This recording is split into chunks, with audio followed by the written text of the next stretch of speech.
The history of the British in India. This is a history I'm going to deliver from memory, and so I would ask the audience to forgive me if there are any mistakes in here, but I will try my level best to regurgitate the history exactly as it was.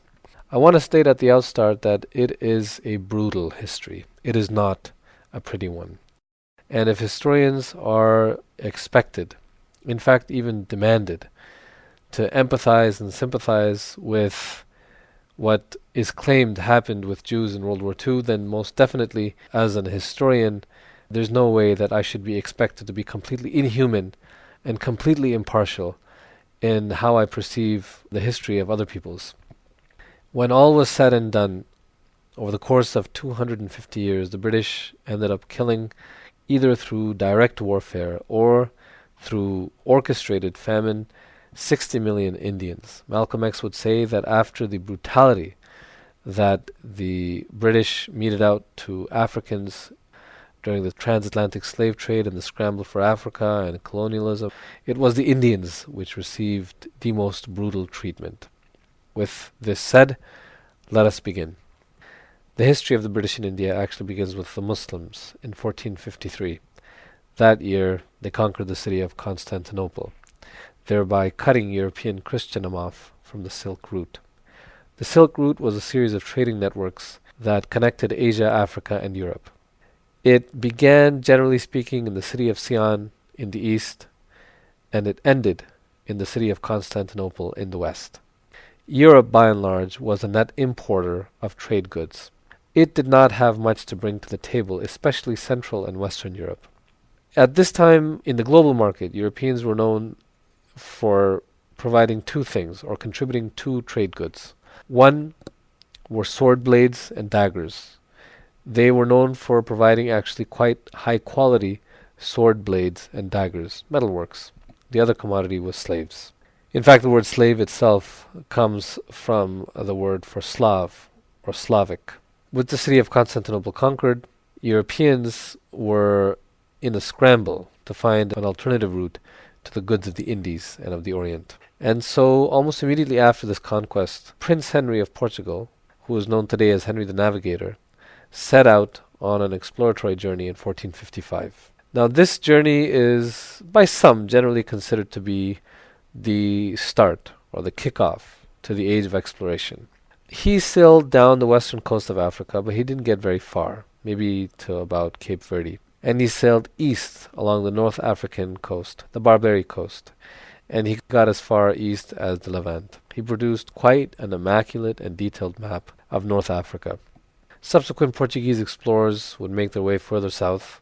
Bartholomew Diaz, in 1489, would finally round the Cape of Good Hope, but before his voyage, and after Henry's voyage, there would be the rounding of Cape Verde, the rounding of Cape Bojador. But Diaz's voyage in 1489, where he actually rounded the Cape of Good Hope, proved to Europeans that they could indeed get to the Indian Ocean using the high waters. Now, why were they in a scramble to avoid crossing over Ottoman territory?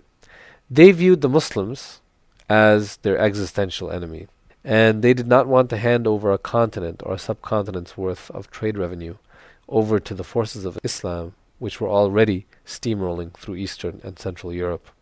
After Bartholomew Diaz's journey 3 years later, Christopher Columbus, an Italian merchant, patronized by the rulers of Spain, Isabella and Ferdinand, driven by the same motive, expressly so, acquired the funding and the backing for his voyage to search for India. His theory was, knowing the world is round, to sail due west and to come to India from the other side. He, of course, ended up in the Caribbean, kidnapped some people there, sold them on the open market, and gave birth to the transatlantic slave trade. It is said that Isabella was initially appalled at what Columbus had done, but subsequent to seeing the profits that were made, gave him her blessing. And it makes sense that the Portuguese and Spanish are doing this because they're the most jutted out into the sea. So if you're looking for physicality of causation, it's kind of like the pendulum effect, where the force of the Muslims conquering this commercially key city of Constantinople reverberates throughout Central and Western Europe until those most jetted out into the sea take the first plunge into the sea, fall into the high waters, and sail the world. So 6 years after Columbus's voyage, Vasco da Gama, a madman, by all accounts. A man who murdered many men along the way, not even when he reached his destination. In one account, it said that he murdered 500 Africans on a coastal town. Using the cumulative navigational knowledge that had come together, he sailed down the western coast, rounded Cape Verde, rounded Cape Bojador, rounded the Cape of Good Hope in the southern tip of Africa, entered the Indian Ocean, sailed north and east, passed by the Arabian Sea, just skirted under it, and finally landed in India. The precedent had been set with his voyage, that Europeans could completely avoid the Muslim middleman and reach India directly. Why were they trying to reach India? Obviously, India was acknowledged, rightfully so, as being a very large source and very large supplier of goods, trade goods, which fueled the Silk Route. He lands in the city of Calicut, and he's taken around kind of as a tourist, him and his men, by some of his Hindu hosts. However, the story is drastically different with the Muslims. The Muslims end up being quite hostile to Da Gama, and they rough him up and his crew until they actually abandon the project and leave. Such was the treatment that Da Gama and his men received at the hands of the Muslims, and such was the treatment that would define the relationship between Muslims and non-Muslims through much of the colonial period.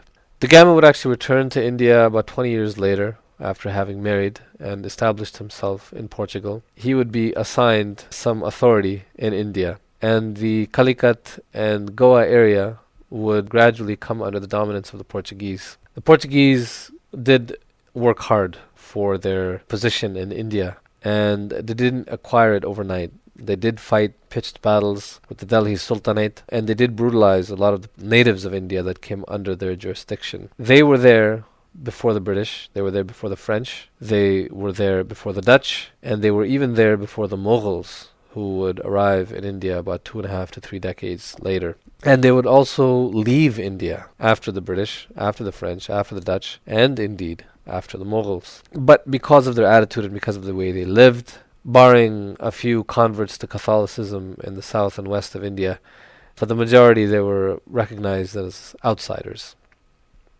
They also set the perceptions that Indians had for white Western European Christians. They, because of their behavior towards the natives, ruined it very well for subsequent Europeans. And it was so bad that the locals began to refer to white Western European Christians very colloquially, and I'm actually not going to refer to the term that is recorded to have been used for white Western European Christians by native Indians at that time, because it is a very rude term indeed.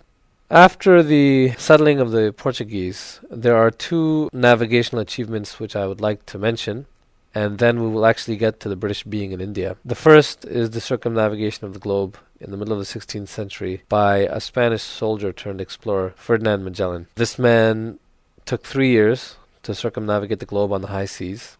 His fate ended up being pretty bad. He ended up taking sides in a regional or in a local conflict in Mindanao, and what would become later a part of the Philippines. And he would end up going up against, in this feud, in battle, Lapu-Lapu and his men. Lapu-Lapu was a Muslim chief from Mindanao, and the Lapu-Lapu and his men essentially ended up killing Ferdinand. And the story is that either they decapitated him or they dismembered him, and he died a brutal death in this battle.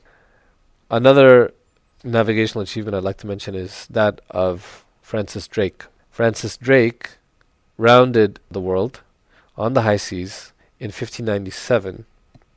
It also took him 3 years, and he was an Englishman. So here we are in 1597.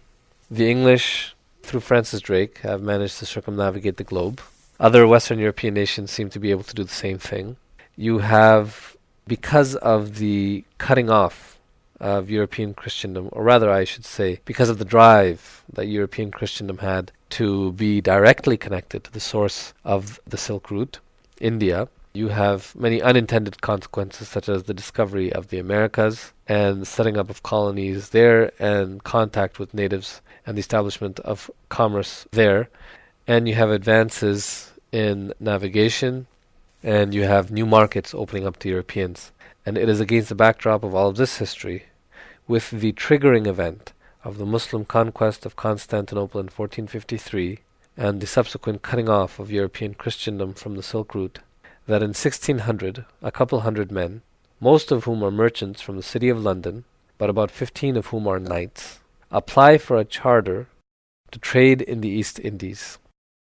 These men applied for a charter despite the fact that they could have traded on an individual basis or in private parties, because the general belief might have been that it would have been easier for them to acquire domestic financing, lira investors, as well as accord them protection in potentially hostile foreign courts being able to bear a verifiable government seal. So, with these motives, they applied for this charter, and indeed on December 31st, 1600, Elizabeth I granted them this charter, and thus was born the British East India Company. And we'll continue from here in the next session.